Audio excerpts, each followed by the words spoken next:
Hi, Winning Women. Rosemary Cunningham here. And this is this evening's class about attracting your ideal clients. And, well, I did quite a lot of these sessions last year, and they were very useful for some people in the group. So I'm going to start them again. Hence this one today, and also the Abundance series that's going to go out this week. But I'll keep some business coaching coming in regularly. And if you want to know more, we also have a membership group starting in November as well, Winning Women membership group, if you want any more of this. And of course, I'm a business coach. I work one-to-one. I do masterminds and all sorts of things. But this is a kind of resume, just maybe 30, 40 minutes about ideal clients, because it's such an important thing for us to really know. And I was thinking this morning about when I first started my therapy business, and this happens with a lot of healers and heart-centered people, of which there are many of you, us, in Winning Women. And we come into business because we want to make a living, we want to make good money, whatever our priorities are, but we also want to help people. And it's never easy to say no. And a gentleman summed this up for me last week. He's another nurse. I used to be a nurse. And he said 27 years in nursing, he said. And hello to whoever's just said hello there. And he said, you never had to say no to anyone. So somebody asked you for help, you automatically gave it. And then he didn't have to put his prices on anything. He never had to refuse anyone. And it can be really challenging to, more than anything in your head, to actually narrow down to a smallish group of people. And just to say, your ideal client, it's like a record, the old-fashioned 33, 45, 78 records, where you had the grooves in your record. And your ideal client is the groove in your record. And there are other people who come round the edge, maybe aren't quite your ideal clients. And you could also have more than one ideal client. But for these purposes, I would seriously suggest that you focus on one. And if you've got any messages, then just ask me. But there's a real power in finding your niche, because, and what is a niche, for instance? Well, it's the people we serve. Okay, so number one, the people we serve. Number two, there's often a really specific problem that we solve for those people. And whatever it might be in your business, it might be that you're helping people who want to really do well in their electricity. But if it's not for someone who isn't bothered at all. For me, I'm a spiritual business and money coach. I will say that these days, because it's niche, because it narrows down the people who come and want to work with me. And it filters out those who aren't interested in making a difference. They're not interested in their highest purpose. Then they just haven't got the language that I tend to speak with. And the really interesting thing I've found is when we do our branding archetypes, this is the other tool I use in my business, which you wouldn't get from Action Coach. So my niche is people who love the visuals.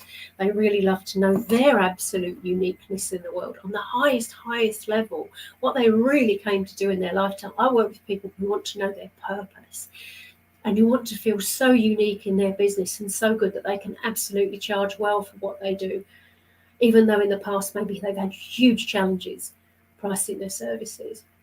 But when we're in alignment, when we know who we're here to serve, when we know what the problem is that we're helping them with, and we're so sure on it, and also maybe you've got a beautifully branded system, that is one of the tools you use. So for me, for instance, it's the money archetypes, it's the branding archetypes, it's the visualizations I take people through. It's all that stuff that another coach wouldn't be doing. And my ideal clients are those people who are really attracted to it, who will benefit most. And what this means is when I'm doing my marketing, when I'm writing my copy, when I'm writing my blogs, I can use the kind of language I really want to use. I don't have to filter, because I'm only speaking to the people who really, really know they want to work with me. And I'm speaking to that problem. So anyone without that problem is highly unlikely to even finish reading it. And it's also a vibration thing. So if you're kind of on this vibration here, and you do some work to really get in alignment with your purpose, your vibration lifts. And then people who are up here will start to find you attractive and will actually start to see you. Whereas when you were down here, they wouldn't have even seen you, because it's like a radar. You have to be on the same vibration. So from an energetic point of view, just getting in tune and knowing this good stuff and really living and breathing it for a few weeks. And then having a process where you continually start to think about your ideal clients every day and focus on them when you do your marketing, and make a new product with them in mind, so you absolutely know they're going to like it. And I've got some sort of very subtle processes that I help my clients do to tune into that. So that's the uniqueness of my business coaching, as opposed to someone else who is much more formulaic, possibly more masculine. I am into strategy, but it's just different. I think you probably, if you're in Winning Women, you probably understand. Okay, and it's something that tends to change as well. You define it initially, and then you refine it, and it's something that you continue to revisit. So I revisit my ideal clients very, very often, and when you're up leveling, when you're changing, maybe you've done some new training and you're bringing something new in, then you'll look at it again. Oh, great. Steph totally gets it. Thank you, Steph. Wonderful. Okay, so they're also so much more fun and easy to work with.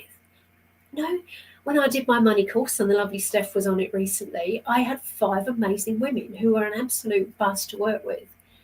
I had no stress at all about getting on a call with them, because I just knew it was going to be fun, and we resonated, and if something jarred a bit, we'd work it out, because there's accommodation and there's an understanding. It's a hugely powerful place to be in.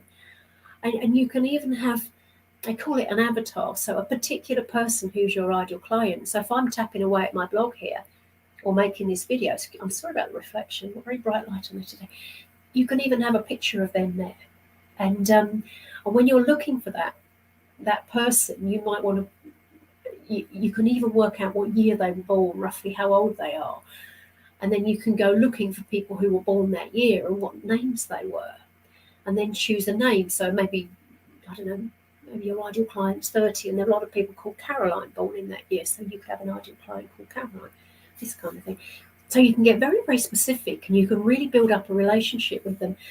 And something that was suggested to me by one of my early spiritual business mentors, Jennifer McLean, was to actually write to them. Now, write them a little note every day for a week. When you journal, talk to them. And then when you do your gratitude, say, I'm so thankful for say you want 8 new ideal clients. I'm so thankful for my 8 ideal clients that have come into my world this last few months. They're so much fun to work with, and I'm so proud of how they're doing. And you really get the enthusiasm of it. And yes. So, but when you find your people you think you want to work with, there's a little test called Hot or Not. And you need to look at them, and you need to make sure they're people who are interested in investing in your service. Okay, so I need to have clients who are used to investing in business coaching, or they're open to it. Okay, or they're open to kind of come in and try something out and then go up the ladder in my business. And they're used to paying for it. Also that so for instance, in an industry where people tend to have all their training paid for by their business, they're unlikely to be happy to pay for it themselves. So this is always worth considering. So once you get an idea of an ideal client, it's worth, and Winning Women is fantastic for this. You've got some questions around this, always go back into Winning Women and ask a question. Ladies, I've got an ideal client question here. Is this you, and would this fit you? Tag me if you've got any questions about it, and I can always tag people. I know a lot of people in this group. So Winning Women's great for that. The chances are your ideal clients there. And the other thing is, it takes a lot less time, a lot less stress, and a lot less money to market your ideal clients, because if you've got one pie and you're going for a tiny little bit of that, so say you've got a corner shop and you've got Tesco's and Sainsbury's and you're competing with them, you're only going to get a little bit of that pie. But if you start selling these amazing high-end chocolates that are really expensive but they taste absolutely amazing, and maybe they're, I don't know, gluten-free, dairy-free, whatever it is, then you can have 100% of that pie in a certain area. So it's all yours. There's no one else selling that same product, which brings you to a place of abundance and power and intention. And then you can choose where you market to find those people, because it can be more defined. So first of all, it's a case of deciding and really getting clear on that. And I would suggest also choose someone who you absolutely love working with, because otherwise it's hard work. I don't want to work hard anymore. I've done all that. I want to work with ease and flow. I want to wake up when I'm working with a client in the morning and just think, wow, I'm doing that today. Yes. Rather than, oh God, it's them. And I've done all this. When I first started my therapy business back in 92, 93, 94, and I was that service person. I really wanted to have lots of clients coming in all at once. I trained to work with anyone. I hadn't done any specialized training at that point. So I would massage anyone.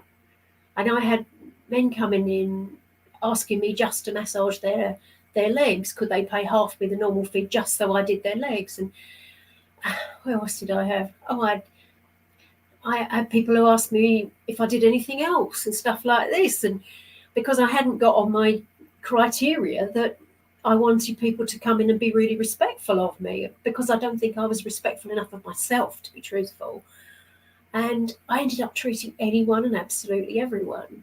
And then later on, I got really clear over who I was here to treat. Once you've had a few of them, you decide you only want to work with people who are really respectful of you. And it comes over in your demeanour. And I can remember a colleague in Hockley saying to me once, we were talking about dodgy massage clients, and talk to me about that another time. But, and she said, oh, I've had men come in like that. And she said they'd ask if they dared, you can tell, but they wouldn't dare. I'm too in control. So she really knew her business. She knew who her ideal client was. And they were just, oh, okay, won't mess with her. But because I was in this position where I wanted to serve everyone, I attracted only a little bit more of that, but enough to really be quite worrying when you're very new to a profession. So getting that clear about these qualities and the attributes and the characteristics of your ideal client, who do you want to work with? How do you want them to treat you? And well, on my course, I do a whole little bit on this. Where's my little list gone? I have a beautiful list of qualities. So they're things like your ideal clients always communicate with you. They keep their appointments. They trust you to know that you have their interests at heart. They trust me to know that. So they're not mistrustful. They trust me. That's on my list. So I'm looking for a client who has that. They're happy and they share their good humour. I want to work with people who want to have fun, who want to enjoy coming to see me as much as I want to see them. I have an amazing time with my clients, particularly when we have the days together. I do a VIP day. It's such a buzz. It's amazing. And they relax because they're happy, and then they get these huge transformations, and I get paid really well for that. Ideal client, that's what I've done working on that.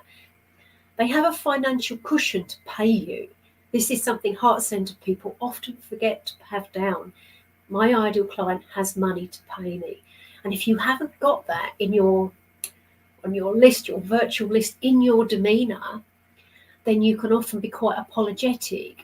So when somebody says, how much does it cost? You say, oh, I charge £50 for a massage. Is that all right? And it can be quite apologetic. If you're so strong and holding your own about this, then it's quite different. Esther, I haven't had to, no. There you are, Esther. I think you're possibly a bit more mature than I was when I started. I think I was 29 when I started, and I was a massive people pleaser.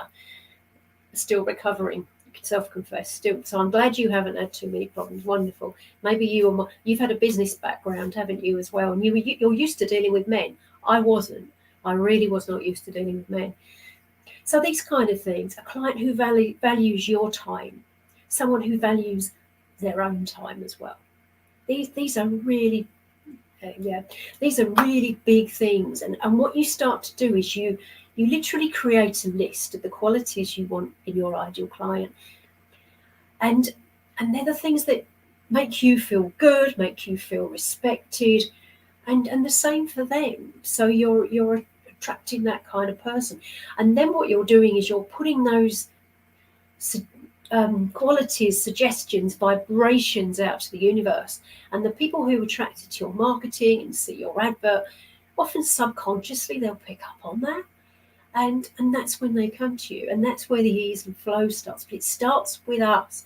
It starts with us being clear and focused, and just that in what we're doing. This is what I do. These are the people I work with.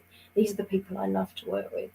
Maybe you want to work with people who are peaceful, calm, kind. I know I do. I don't want drama. I've done all that kind of thing. I've had clients with drama. Oh my word. And some of them going for years, and they were flipping hard work, I can tell you. And it's just not what I'm here for anymore. It might be a bit of an age thing, but it doesn't need to be. It's a holding your own thing. And people who are mentally stable and people who respect themselves, these kind of qualities, whoever they are. I mean, I even know some of you utility warehouse ladies, you've had so much drama around clients, and you don't need it. It takes your time, it takes your intention, it takes your money at the end of the day. And it's exhausting, isn't it?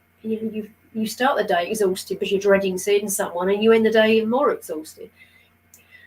All right, so for me, my ideal clients, they're heart-centered, they're quite spiritual, they're decisive, they know how to make a decision, right?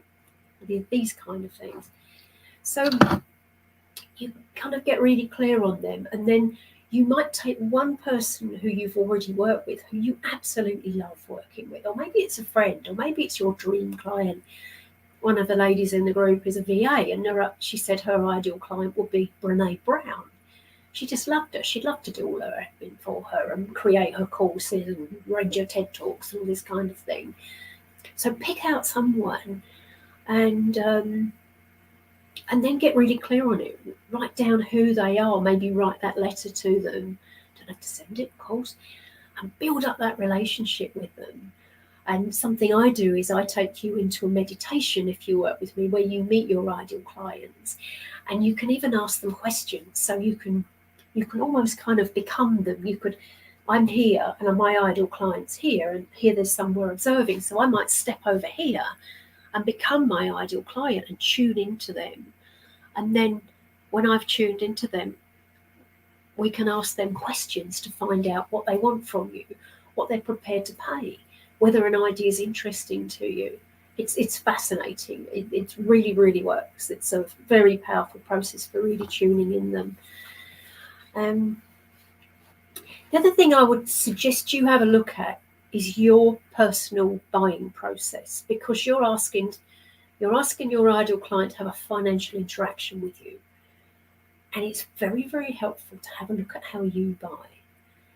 And because they're going to reflect stuff back to you. Clients always reflect back unresolved things in you, things that are niggling you. And it really helps you to have a sense of awareness before you start dealing with them. And as we go on, of course. So I tend to buy from the seat of my pants. Money coach, self-confessed, got myself into loads of trouble. And I also have a tendency in the past, and when I have a lot of money also, I can buy from a place of fear and FOMO, fear of missing out.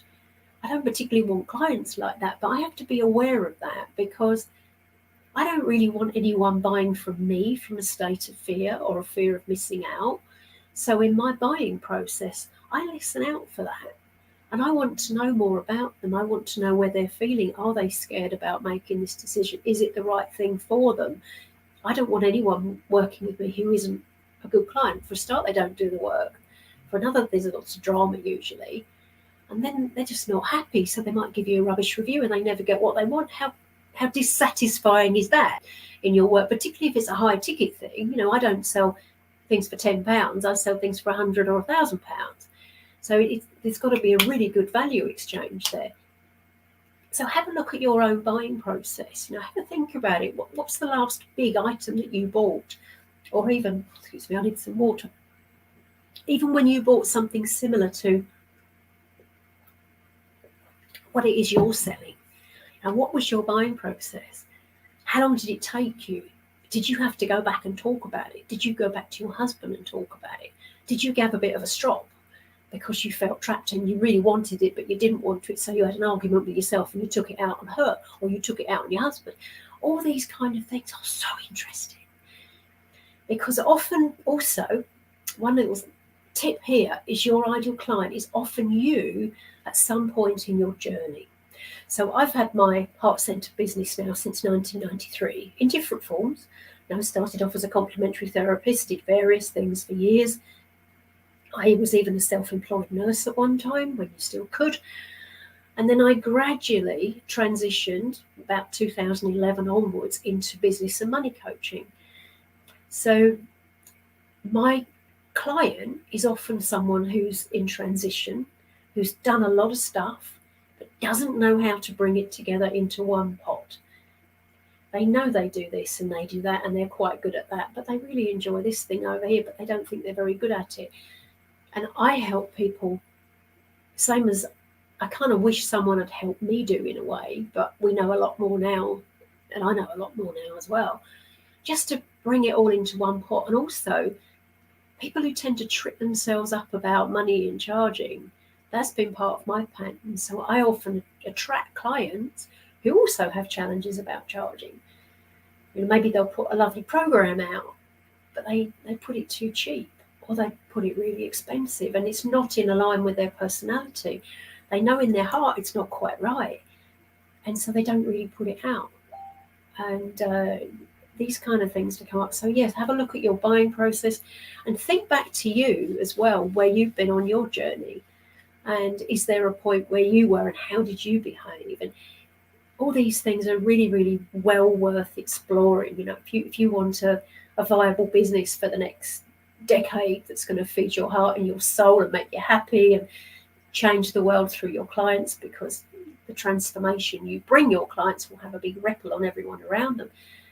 But you really want to get these things as right as you can. But I will also add, if you're anything like me, you're probably a perfectionist. And sometimes that can mean that we never make a decision. Well, one dear friend of mine, about 7 or 8 years ago, she was going to set up a business writing poetry. And she's just had her first client in 2021. Honestly, it's been about 6 or 7 years. It may even be more than that, because she couldn't make a decision. Because she was trying to make the perfect decision to have the perfect business name with the perfect wrapping and the perfect this and the perfect that and the perfect that. There's no such thing. Sometimes you just have to make a decision quickly and then decide quickly if it's not working for you and move on to the next thing.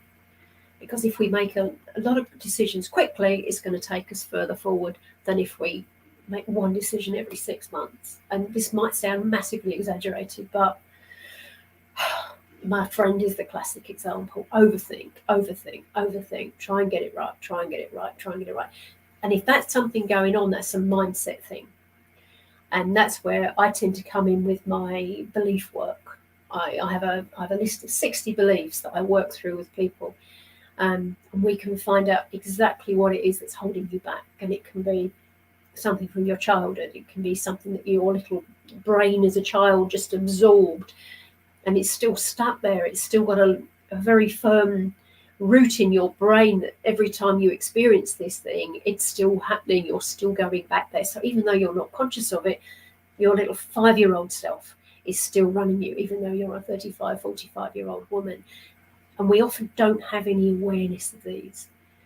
But sometimes our clients can really trigger them. And then we don't really know why we've been triggered.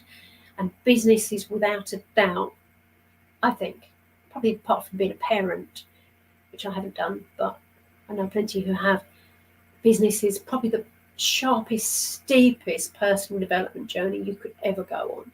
It really hits your buttons. You get challenged on so many levels, particularly when it's your business. Okay. So, what else have I got to say? Okay. Yes, and then there's the product you want to offer your ideal clients, don't you? You want to have something that really suits them, that they love, that they want to buy, and that can be a challenge in itself. But when you really understand them and you know them so well, and you can step into being them and almost drop into their psyche and their thoughts, that's when these things become a lot easier, because you can tune into that, and then it can become really helpful. So, have I forgotten anything? I've got Esther here and Steph and somebody called Facebook user who I don't know. I'm sorry, I don't know who you are. I don't know if I've forgotten anything. Oh yes, and the other thing that's really useful to do, that I do with people on my ideal client courses, is we spend some time going through an ideal day with your client. I do this as a visualization, for literally from the minute they wake up until 3 o'clock in the morning, when they wake up in a cold sweat, because people do. We want to know what they're thinking about. So we want to know what they're thinking about when they wake up in the morning, you know, what worries them. I'm very aware of this with me, and so other people will be too. So we want to know what's worrying them, what makes them happy, what are they yearning for, what gives them pain and discomfort, what do they absolutely want to fix that they'll pay anything to fix, and what's the thing that wakes them up at 3 o'clock in the morning, plus a lot more.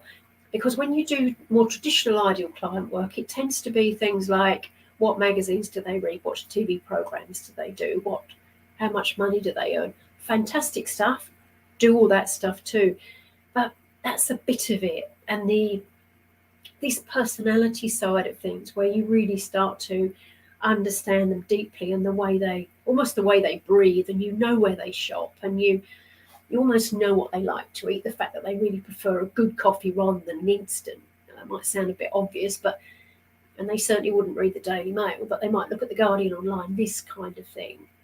And because it's a personality thing, and it is generalizing, but it gives you that deep, deep, deep persona of the person you want to attract. And there you are. And if you haven't watched my little live from about an hour ago, where I did the abundance work, what we did on that today was the first one. We had a little conversation to get us into the idea of what we're manifesting. So I'm just going to finish off by sharing this with you. Please pop any questions in if you want to, or message me afterwards. But I love the idea that my ideal clients are close by. I love the idea that when I get really clear on who they are, I can relax and they'll start to come for me. And my marketing will flow with ease, because I'll know exactly what marketing to do that lights me up, that they'll receive with ease. And I love the idea that they're not so far away, they're really quite close, that I can connect with them and they can come into my world now. And have these kind of conversations, have better thoughts about them, because sometimes it can seem as if they're a long, long, long way away. But when you get clear on this stuff, it all starts to come. And if you are still here, last year I ran an ideal client course. I'm going to do another one because it was fun and it really helped the ladies. And one of the ladies, Emmeline Kemp, who's our Pilates and bar ballerina lady in the group, she did it, or 4 of them did.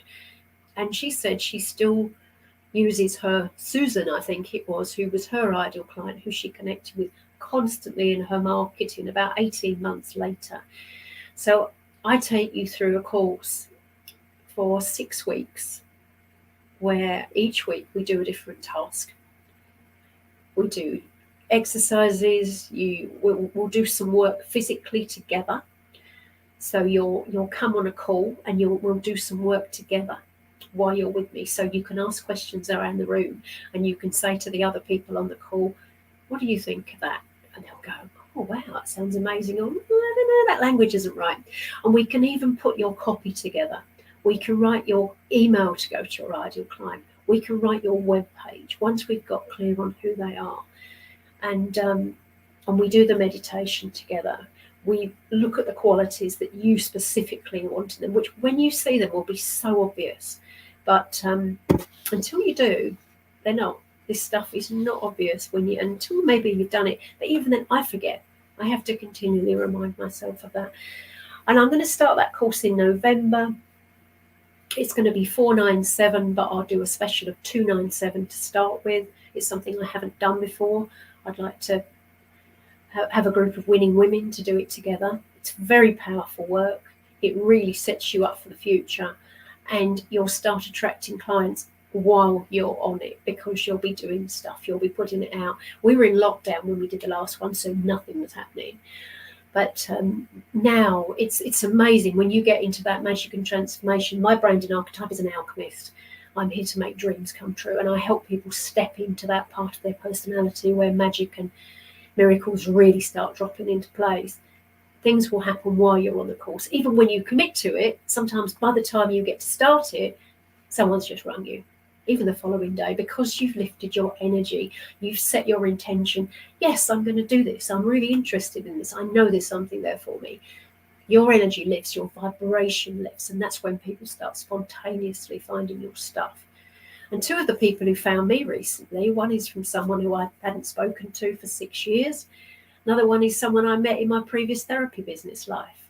And they both came to work with me, and they'd already kind of decided what they wanted to do with me.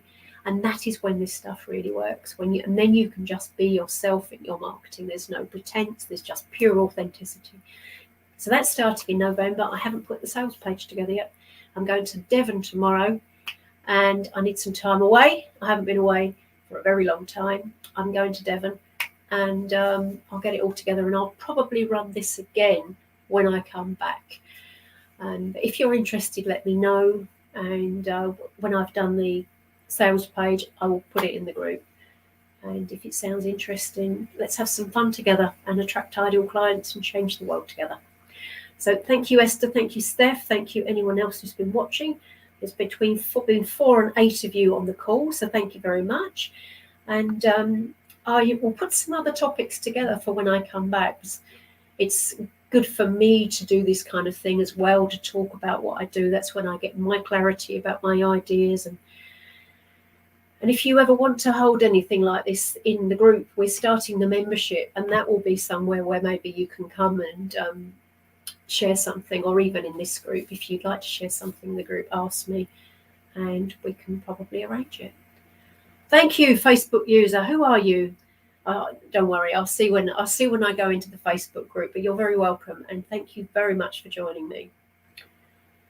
Thanks, Esther. Been listening while making supper for the kids. Thank you very much, Esther, and thank you for joining us. Right, ladies, have a great week. Look out for the abundance calls this week. I'm going to make some videos, and they will be fun, and they will be very, very effective.